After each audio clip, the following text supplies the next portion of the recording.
All right, guys, so I'm always trying to go back to the story, so let's look at the board real quick. We had creation, corruption, and what was God's plan to fix the corruption, to start the covenants. So got our first 3 C's. We're going to work through, well, really in the next 4 years, we're going to work through all 7 of the C's of the timeline, unless we decide to do something else with our time. But right now we're on covenants. And last week we talked about what, gentlemen, where was the beginning of last week's talk? Who did it circle around? Isaac and Abraham? Well, Abraham. Yeah, great. So we began the Abrahamic covenant. And what was one of the unique features about the Abrahamic covenant was the land promise that God gave to Abraham. But he said many promises, right? He said, I'm going to give you descendants. I'm going to turn you into a great nation. And through you, Abraham, I'm going to bless all the other families of the earth, right? And so this blessing would have been understood as the blessing of Eden, that the garden reality would come back to creation through the line of Abraham. And so Abraham had to have children, right? And we saw that happen last week. Abraham had Isaac. What we're going to see this week is Abraham becoming a family. And then the week after that, we'll see the beginning of that family becoming a nation. But Abraham becomes a family this week. So we'll jump in. Chapter 24.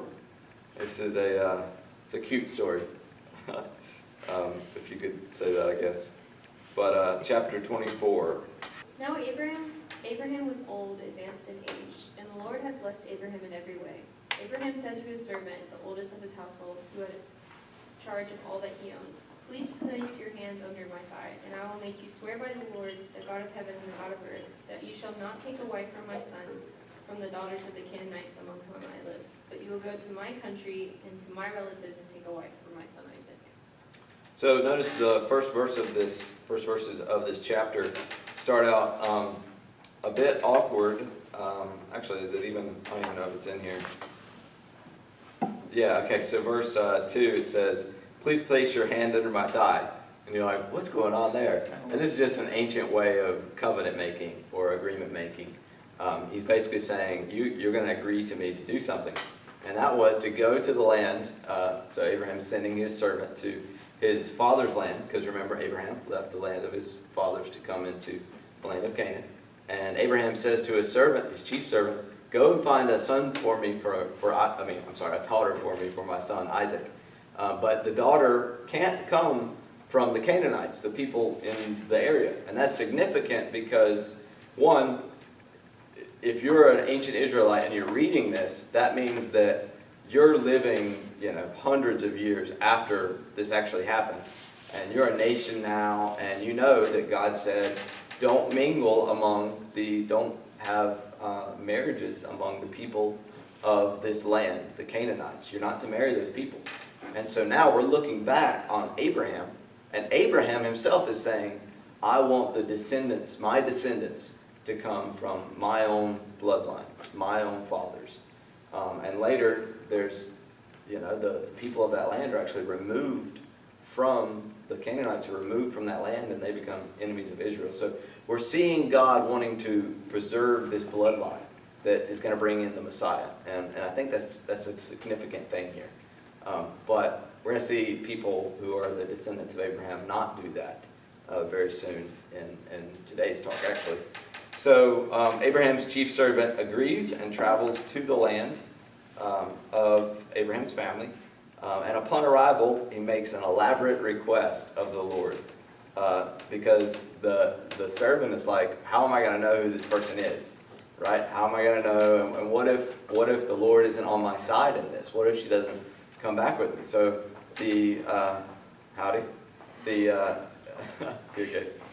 So the servant of Abraham is like, Lord, I need you to confirm this to me. Give me a sign. And he lays out this elaborate series of requests like, God, I need you to fulfill this and this and this and this and this. And then I'll know that this is the person. And so sure enough, somebody read that next verse, Genesis 24, 13 through 14. As he's in a search for the bride for Isaac. Go ahead. Behold, I am standing by the spring, and the daughters of the men of of the city are coming out to draw water. Now may it be that the girl to whom I say, please let down your jar so that I may drink, and who answers, drink, and I will water your camels. Also may she be the one whom you have appointed for your servant Isaac, and by this I will know that you have shown loving kindness to my master. Good. So that was actually I thought we were further along, but that was the request that he made. And so if a woman comes along and does all of this, he'll know this is the one that I'm supposed to take back to be a wife for my master's son. And so, sure enough, comes along Miss Rachel, Rebecca. Rachel's further in the story. Miss Rebecca. She appears, and what does she do? She does everything that he had just asked the Lord for, to a T. And so the servant's jaw dropped, and he's just watching like, okay, I'm clearly being blessed of the Lord right here. So she does everything that he asked, and obviously he didn't line this up.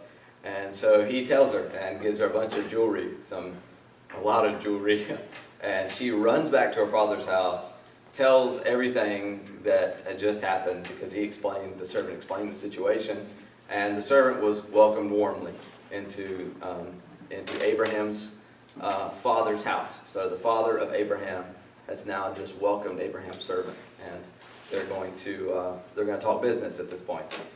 So the family's blessing is given. So the servant explains the situation and says, I want to take Rebecca back to Isaac to be his wife. And the family's blessing is given to the servant to take Rebecca back with Isaac. But they wanted to make sure that was, I don't know if I even put this in the notes, but they wanted to make sure that was okay with Rebecca, if they weren't just selling her off. And she agreed. She was good to do it. She was excited. And so the servant they give Rebecca the blessing, and the servant takes Rebecca back to Isaac. And that's where we pick up. I'll just read the notes here. The chapter closes with the meeting of Isaac and Rebekah. Isaac is out in the field taking it seems like a meditative walk. He's most likely thinking over his mother's recent death. So if y'all remember last week, we saw that Isaac's mother had died. So he's probably thinking over his mother's death. And then the servant and Rebekah arrive on camels. Rebekah veils herself, and the servant explains all of the recent events to Isaac. And then we get this verse. Then Isaac brought her into his mother's Sarah's tent, and he took Rebekah, and she became his wife, and he loved her. Thus Isaac was comforted after his mother's death. And I put in here, ladies, can you imagine having such a story to tell about finding your husband? I mean, this is elaborate, right? That he was sent from a different land and made all these requests, and then you did the request, you didn't know it. Like, yeah, obviously she's like, I'm Cinderella. So this is I don't know. I think this is a cool story. But sorry if it's offensive or anything. But cool. All right, so let's pause. Any questions or things you guys noticed about this chapter? What's the significance of the veil? Why she veil herself when she was running to her? Why not before like the servant or anything like that? So I think that it was more common for women to be veiled in front of men, but maybe she didn't do that in front of every man. But certainly, like before actually being taken in marriage, the woman would stay veiled, I think, until they actually consummated the marriage that night. So she would stay veiled the whole time, and then he would actually unveil her, I think after the wedding night type thing. And so just to kind of shroud herself until they're actually married and stuff. So Very cultural thing. After they do that, do they remove the veil for good, or do they put it on it every day? I think it would be removed for good at that point, yeah.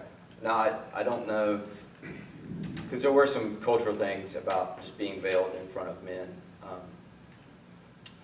I don't remember all the details of that, but I'm kind of certainly. thinking like a single ladies kind of thing. Like the single ladies are veiled, when they get married, and Yeah, I mean, exactly, that's, The ones who aren't doing it, like, closed off, like, you get, I don't know. yeah, you would, yeah, right. We won't go down that rabbit trail, but, all right, so next chapter.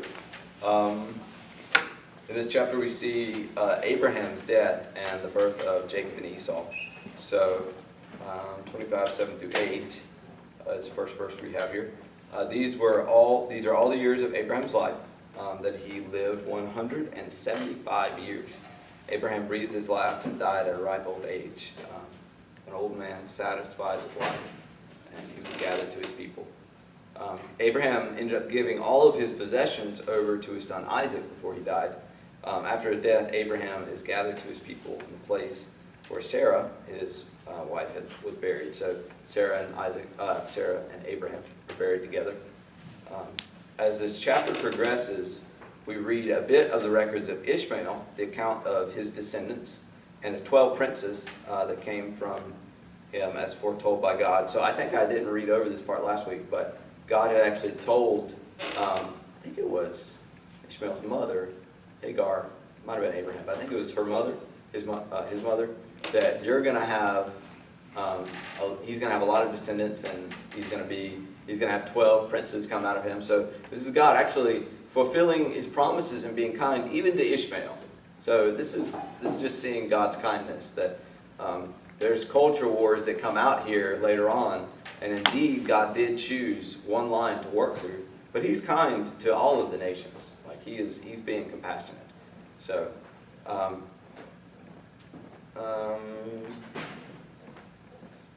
this next verse I want to throw in here because it kind of shows some of the relational dynamics.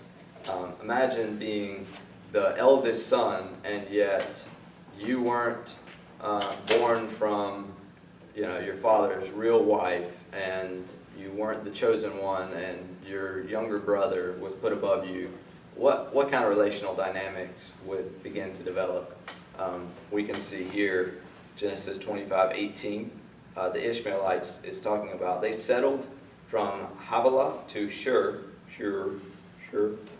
which is east of Egypt as one goes towards Assyria.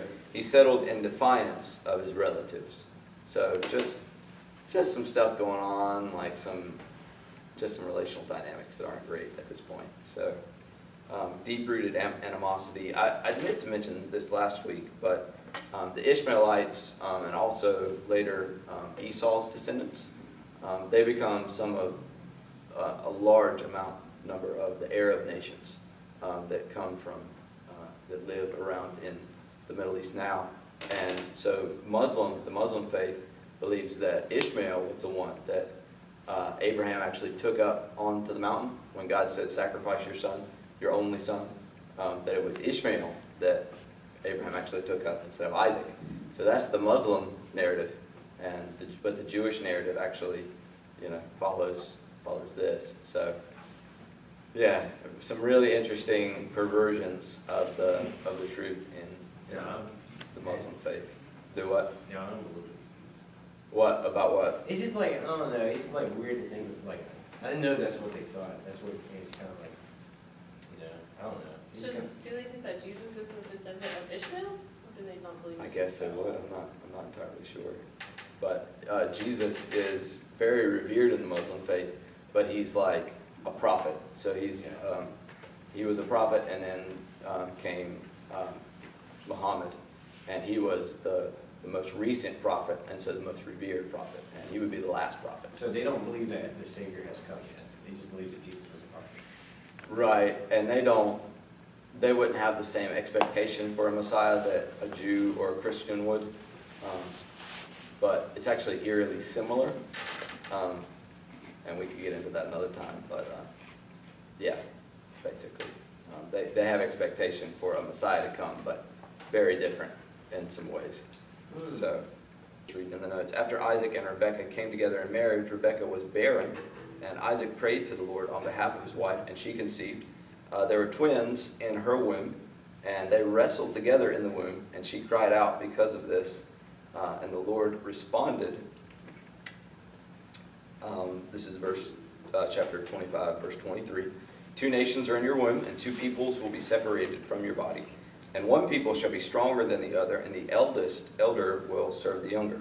So she is pregnant with who? Two people, descendants of Isaac. Jacob and Esau, correct, yep. So the time came for the twins to be born.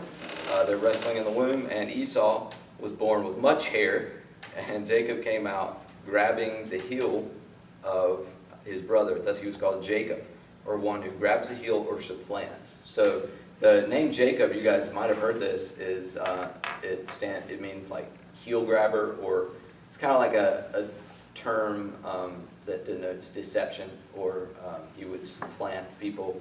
So his very name is like kind of a jab at his character of like being a deceiver, or one who kind of like,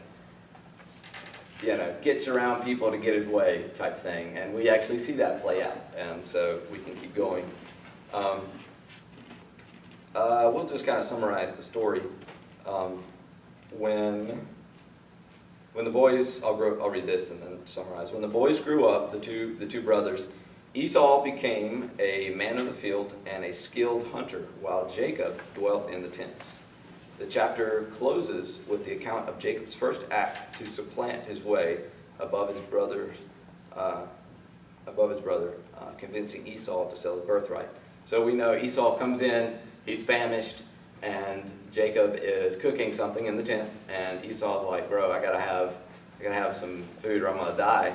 And what does Jacob do? He says, "Okay, sell me your birthright." And Esau's like, "I'm gonna die anyway. What would it do me any good?" So he sells his birthright. As the eldest brother, eldest son, you have right to the possessions of the father. This would be like right to the very Abrahamic covenant, like to be part of the Abrahamic line. He's giving that away for food, and like it's a guy problem. We just gotta have food, and so he gives that away. Just picking sort of. He gives that away for a meal, and it says that he despised his birthright. He despised his birthright.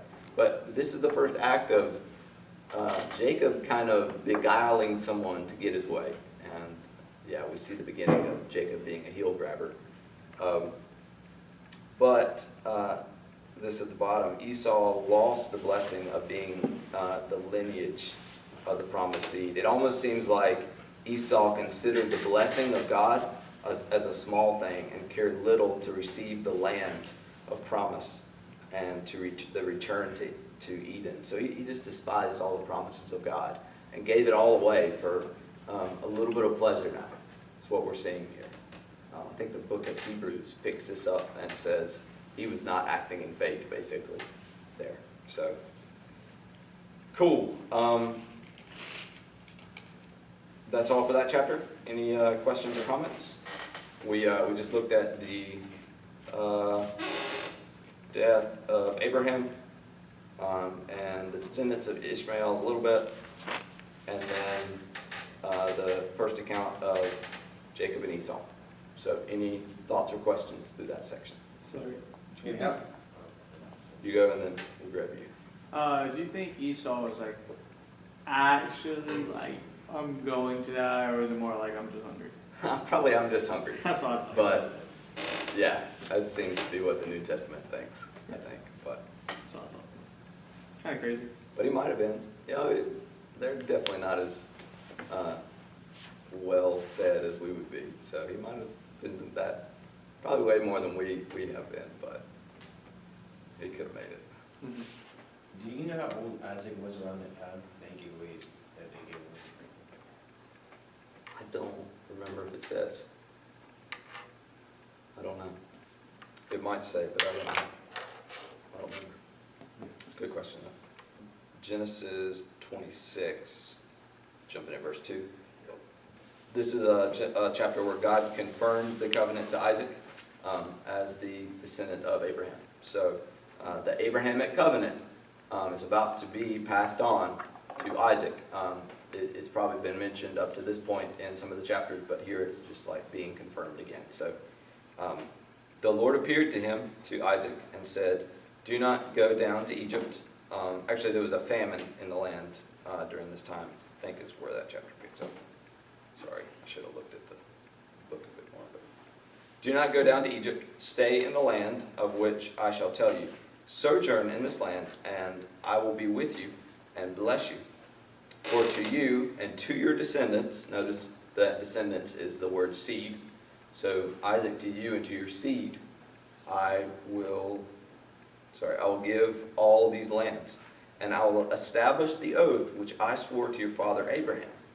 I will multiply your descendants as the stars of the heaven, and will give your descendants all these lands, and by your descendants all the nations of the earth will be blessed. Notice what's going on. It's like, I'm moving it now through you. The story is developing.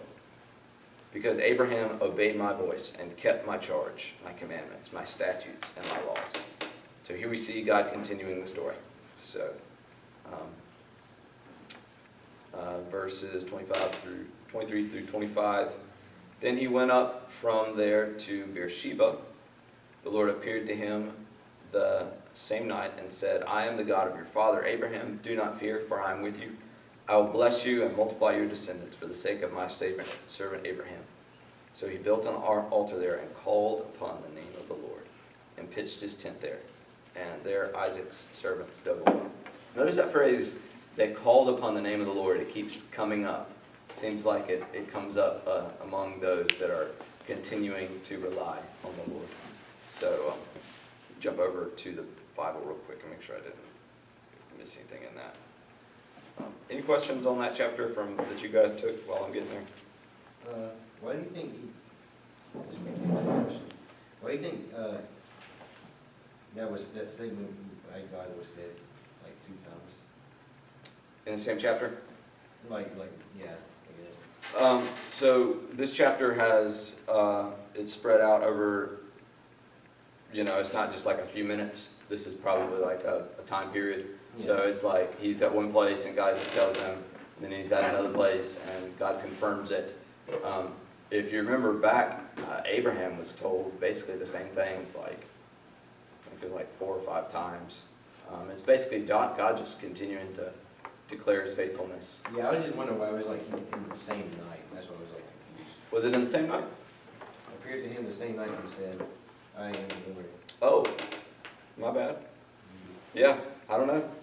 Just wanting to further clarify it, I guess. But another interesting thing in this chapter, Isaac does the same thing that his father Abraham had done twice. They're in a land and he's like, they might really want to take my wife, so I'm going to tell them that she's my sister so they won't kill me.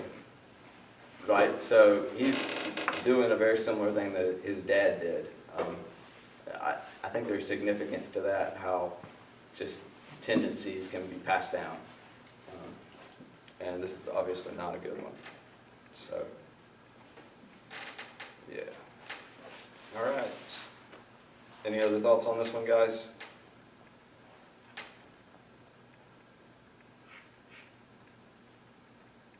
Didn't Jacob build a lot of wells, or is this the only one? Didn't Jacob dig a well? Or is Jacob that- did. We just read Isaac. Oh, Isaac. Yeah. Jacob, did he build multiple wells or just one? I don't remember how many it talks about, but he did, at least one. Probably, throughout his life, probably more than one. Because the woman at the well goes to the one Jacob. Exactly. Yep. Good. Pretty crazy. Yeah. The 8-time jump. Yeah. It's a Jacob big time in the jump. New Testament. Yep. Jesus. Big time jump. I just noticed this chapter ends with Esau taking a wife from the Hittites. So that would be people from the land of Canaanites, the land of Canaan. So right here, he's doing the opposite of what he's supposed to be doing.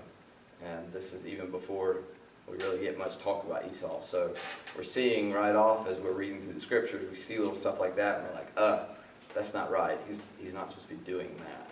And those things, as you read through, are supposed to jump out. Like, okay, this is showing us kind of the nature of Esau. So, all right. Big chapter. Jacob steals the blessing from his father. Duh, duh, duh. This is kind of the epitome of deception. This is his high point. Let me storytell just a bit, and then we'll do that. So you guys pretty much know the story, but um, Isaac doesn't really know. Isaac's getting on in age. He doesn't know when he's going to die. Turns out he doesn't die for like 20 more years, it seems like.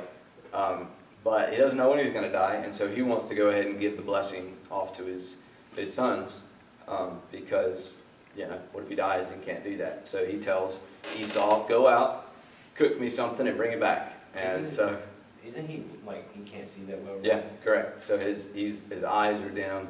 He says, go out into the field, kill something, cook it, bring it back. I'm going to eat, and then I'm going to pass on the blessing of the firstborn to you, Esau.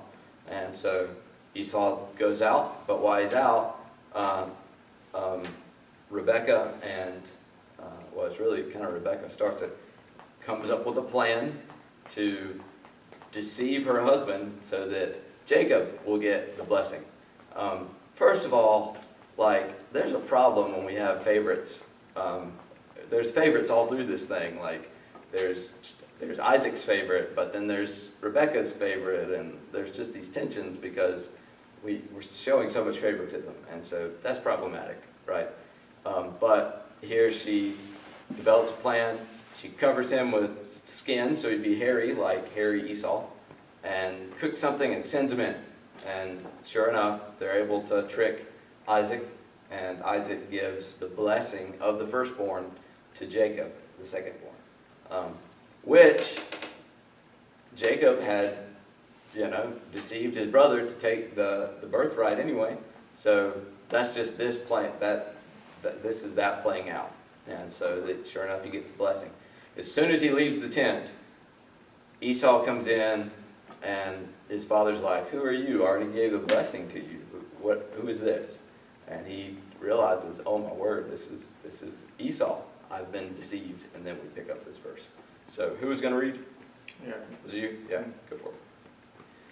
And he said, your brother came deceitfully and has taken away your blessing. Then he said, is he not rightly named Jacob? For he has supplanted me these 2 times. Right. Yep. He took away my birthright, and behold, now he has taken away my blessing.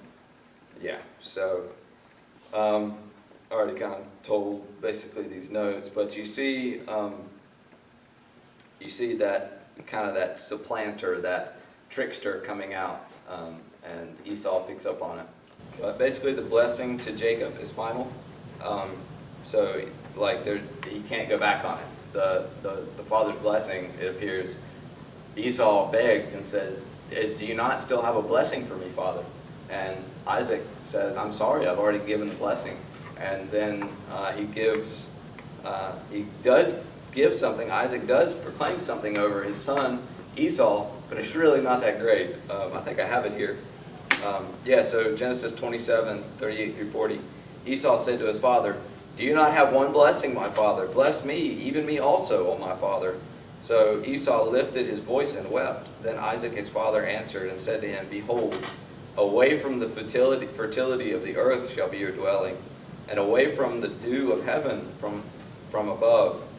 By your sword you shall live, and your brother you shall serve. But it shall come about when you become restless that you will break his yoke from your neck. So not very great is what's left over for Esau. So Esau bore a grudge against Jacob. Yeah, no kidding. Because of the blessing with which his father had blessed him. And Esau said to himself, the days of mourning for my father are near, then I will kill my brother Jacob. When Jacob learned of the plans of his brother, he flees to Haran to his uncle Laban. Pretty intense. Talk about animosity between the family. There's some real stuff brewing now, right? So, but Jacob has just received the blessing. So he is now, instead of his older brother, he's now part of the seed line.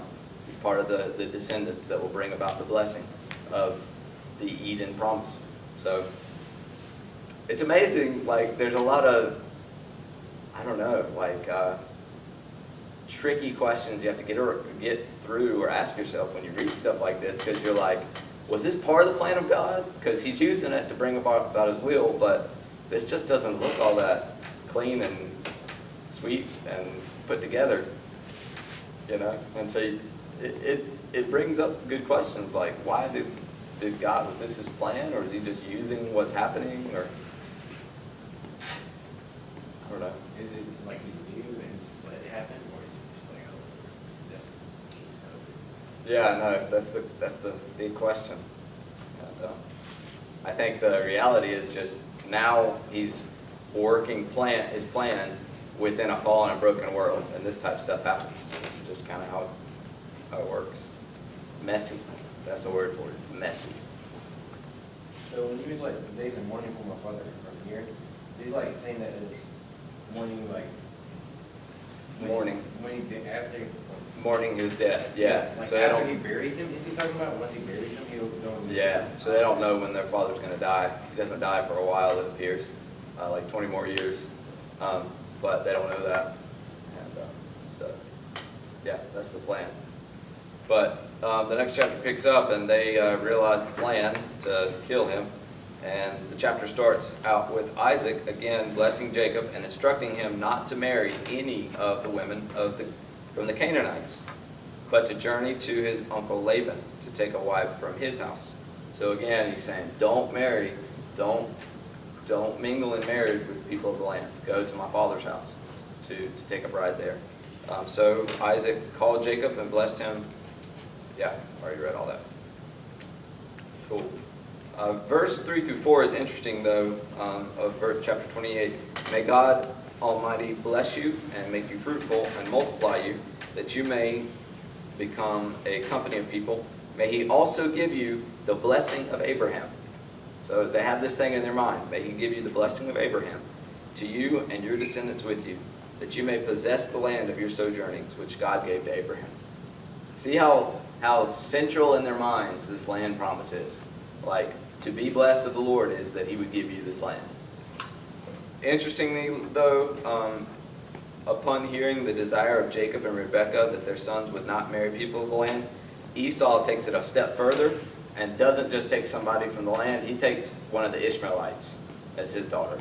I'm sorry, the daughters of Ishmaelites as his wife. So he goes a step further and takes kind of the one that's, despised and not accepted. So, yeah. There's, just as there was animosity between Isaac and Ishmael, there's animosity between Esau and Jacob. Esau becomes Edom, and the entire book of Obadiah is a prophetic oracle against the Edomites. So these are the peoples that the Ishmaelites, who he has lots of descendants, but the Edomites, these are the peoples that become the enemy of Israel in the land later down the road, even eschatologically, potentially, in the end times.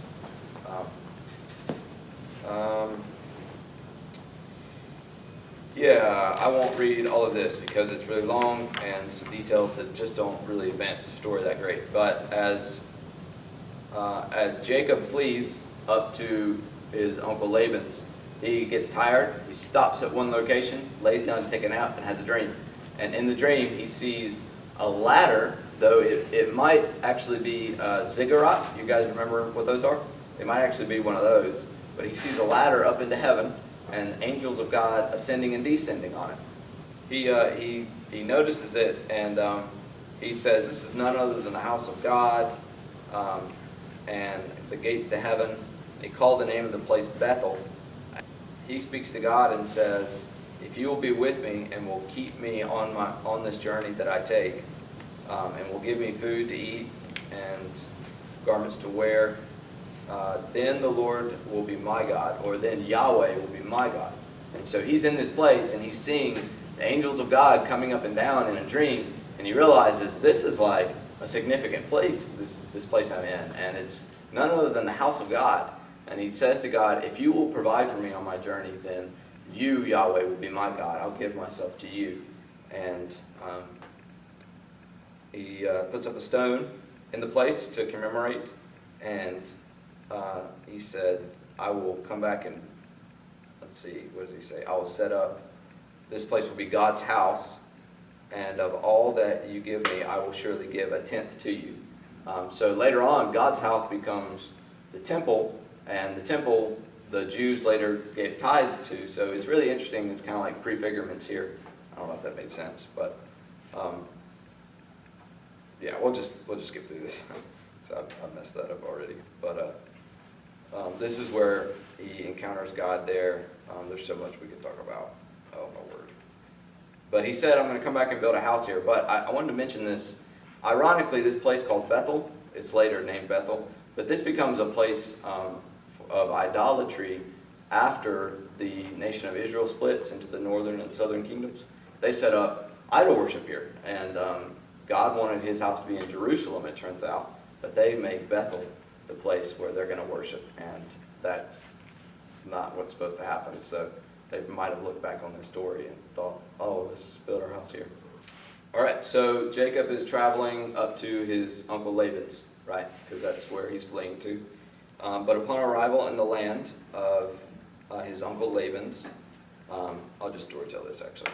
So he gets to the land and he sees none other than Miss Rachel.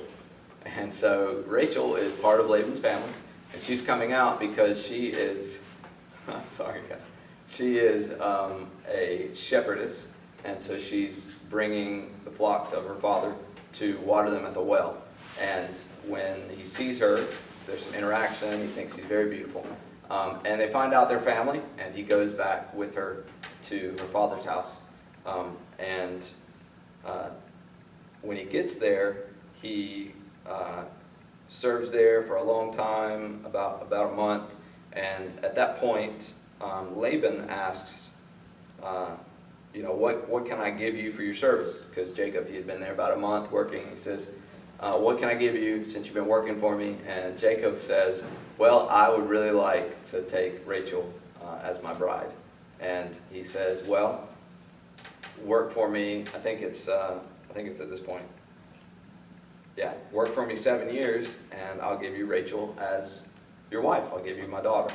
And then Genesis 29:20. So Jacob served 7 years for Rachel, and they seemed to him but a few days because of the love he had for her. And I put all because it's one of those moments. But after the 7 years are up, Laban acts deceptively towards Jacob. So Jacob is getting his. He's deceived his brother. And then he's deceived his brother, but now he gets deceived. And so the tables have turned. And as you're reading through it, you're kind of supposed to see that. This is a pattern that's happening here. And instead of being given Rachel, he's given Leah. And he doesn't find out, though, until that this has happened, that he's been deceived, until after the consummation of the wedding, when he removes the veil of his bride and sees this isn't the one that I thought I would be given. Really weird, I know, but welcome to the ancient world. She must have not talked the entire wedding or something. He must have just been like, are you mad at me? Why are you saying anything? Yeah, however that works. That's funny. Yeah, so Laban still agrees to give Rachel to Jacob. However, he must work another 7 years. That's a long time. 14 years, yeah. But at last, Jacob is given Rachel as his wife, but does not give as much love to Leah as he does to Rachel afterwards. Because of this, God blesses Leah and gives her children. But just like Abraham and Isaac's wives, Sarah and Rebekah, Rachel is barren. So Jacob's wife, Rachel, is barren, but Leah is having children. So Didn't Laban want to get rid of Leah because she was ugly and no one wanted her? Yeah. Isn't that what happened? I don't. It doesn't say that specifically or explicitly. Kind of. It. I guess you could speculate. But she was the first. She was the eldest, and so he said it's not right for us to not give away the eldest, is what the text actually says. Oh, okay. It does say that she was. What does it say? Weak of eyes, basically. What a weird. Anyways, Christian, you're pretty weak of eyes. Pretty weak eyes. nice guys. You're at- All right. We'll just cruise through this next one. So in the next chapter, well, was there any questions for chapter 29? So Jacob's with Rachel and Leah, and So it's like he's double married? He has 2 wives? He has But 2 they're wives. sisters? That's kind of crazy. Sister wives. Yeah. That's kind of crazy. Guys, okay, we're good. That's so weird, The bro. original That's a sister little wives. sus. Ah. The Well- OG sister wives. Remember, Episode 1. remember we saw the first time that multiple wives were taken, and it wasn't in a good context, but it became culturally acceptable, and God worked with it. But it wasn't ideal by any means. So this is where Mormons get some of their beliefs with multiple wives. They get it from like verses like this. I don't know if they draw it directly from that, but maybe. Yeah, probably from Bible stuff, but Side note, do you know any Mormons who have more than one I don't. I think like in the 70s or something, they made it a rule that that's not okay anymore. wife? Okay. Yeah. Yeah, Yeah, that's what. yeah, they're beyond that, so. Yeah. Cool. So in this chapter, it's kind of a funny chapter, but basically it's just about them having babies together. And so first half of the chapter, or at least the first half of it. First half of the chapter tells the birth of the sons of Jacob.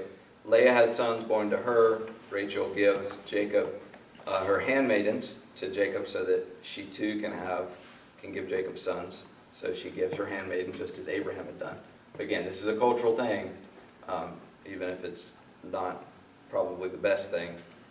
But then God took favor on Rachel, and she conceived a child. So now both Leah and Rachel have given children to Jacob. These sons become the tribes of Israel. So this is the story of the tribes of Israel being born to the sons of Jacob. The second half of the chapter begins with the story of Jacob. Jacob's acts of accumulating livestock. So basically, he tells Laban that he, for his wages for work, he says, look, I'm going to take the animals that are speckled and spotted, and of the sheep and the goats that have spotted wool and stuff. Just those will be mine, and Laban, you keep the rest, and that'll be my payment. Well, I read a commentary today, actually, that said speckled and spotted wool was pretty rare, so Laban probably was like, that's a good deal, I'll do that. But Jacob, it's either a deception that he does, or it's clearly miraculous, but he uses, it's almost like a folklore type thing, a method of just putting out, he like strips the bark off of these certain trees and sets them in front of the flocks, and the flocks, when they look on these trees, they have offspring that are speckled and spotted, and I don't know how that works, but I think we're supposed to just see this as like God doing it. But anyway, he's able to breed offspring that are speckled and spotted, and that happens so much that it comes in, we get into the next chapter, and Jacob has accumulated so much of Laban's goods that there's starting to be like kind of some, again, this thing of animosity towards Jacob between Laban and Laban's sons. They're like, they've taken all of our stuff. Like, he's gotten all of our flocks because everything we have turns out speckled and spotted. So God is, obviously, his hands are working in this. But because of the animosity that he's seeing, Jacob says to, really, I think actually the Lord probably prompted it. The Lord prompts it, but says to Jacob, look, because of the animosity that Laban is having towards you because of all the blessing, and because he has treated you so poorly all this time, you leave and go back to the land of Abraham that I promised to you. Go back to the place that you fled from. So he left after the Esau thing, and God is saying, okay, now I want you to go back. But he doesn't want Laban to know. He doesn't want Laban to know. So he gathers up his wives, his children, all of his flocks, and they sneak away. They flee back to the land of Canaan. Well, Laban finds out about this and gathers up some people, and they go after them to try and catch them. But while Laban is on the way chasing after Jacob and all of his livestock and everything, the Lord intervenes and sends a dream to Laban and says, don't touch him. Don't speak anything, good or bad. to Jacob. And so Laban's like, the God of this land just spoke to me, or the God of the land of Abraham just spoke to me, and I can't do anything, because they very much revered gods, right? They're big, we're small. So he didn't do anything. And he got to him and said, why did you do this, Jacob? Why did you flee? Why didn't you let me say goodbye to my grandchildren? Now, of course, Laban probably wasn't going to be very nice. He was probably not going to let Jacob leave. But he gets there and he's like, you did me wrong. But another key to this story is before they left, before Jacob left, his wife, Rachel, had stolen Laban's idols and his gods. And she stole those and took them with him. And so Laban gets there and he's like, why did you leave? You fled and you stole my household gods. And Jacob has no idea that this happened and says, look, you search my stuff, and if you can find them, then fine. We'll put to death the person that stole the idols. And he doesn't know what happened. So Laban goes searching in the items for his household gods, but Rachel I won't get into the details of that, but Rachel is able to keep the idols protected, and Laban doesn't find them. And so Laban comes out, doesn't have it, and Jacob just gets on him. The text actually says, like, he berated him in the ESV. So Jacob berates Laban. It's like, bro, you have treated me wrong for all these years. You chased after me. You wouldn't have let me go anyway. And then you get here and you accuse me. And so, yeah, you see just that, like, the truth coming out of all these years where Jacob had just not been treated well. He had not been given his wages. Laban had changed the wages so many times. And then he chased after him, and it finally comes to a head here. But Laban finally says, okay, they relent, and they actually, in the chapter, on a good point, Laban and Jacob make a covenant together, a peace agreement, spend the night, and then Laban departs. Jacob continues on his way back to the land of Canaan. And that's where the chapter ends, I think. Yeah. So that was a quick summation of the chapter. Did y'all track with that? Somewhat? Okay.